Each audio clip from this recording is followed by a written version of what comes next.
ভিন্ন আঙ্গিকে এখন সারা দেশে গুম করাচ্ছে সরকার, এমন অভিযোগ করেছেন বিএনপির সিনিয়র যুগ্ম মহাসচিব রুহুল কবির রিজভী। বলেন, আওয়ামী লীগ সাধারণ সম্পাদকের স্মৃতিভ্রম হয়েছে। রাজধানীর নয়াপল্টনের সংবাদ সম্মেলনে তিনি এসব কথা বলেন। রিজভী বলেন, সব গুমের পেছনে আওয়ামী লীগ সরকার দায়ী। তারা সারা দেশে ভয়ের সংস্কৃতি তৈরি করেছে। এদিকে উপজেলা পরিষদ নির্বাচন একটা ভাওতাবাজির ভোট বলে মন্তব্য করেছেন বিএনপির স্থায়ী কমিটির সদস্য আমির খসরু মাহমুদ চৌধুরী।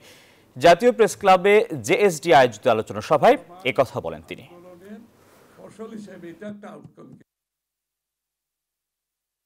বিরোধী কণ্ঠকে নির্মূল করা, দীর্ঘমেয়াদী ফ্যাসিবাদী শাসনকে নিষ্কণ্টক করা, এই সরকারের গোটা আমলটাই অপহরণ, গুম, খুন ও ক্রসফায়ার এবং বন্দুক যুদ্ধের নামে বিচার বহির্ভূত হত্যা জ্যামিতিক হারে বৃদ্ধি পেয়েছে। আর ভোট চুরির প্রকল্প তো সম্পূর্ণভাবে রয়ে গেছে। ভোট চুরির প্রকল্প বহাল তবিয়তে আছে এবং এই ভোট চুরির প্রকল্পই তো তাদের ক্ষমতার উৎস। বিকাশে কম খরচে ক্যাশ আউটের লিমিট বেড়ে 50,000, প্রিয় এজেন্টও 2টা।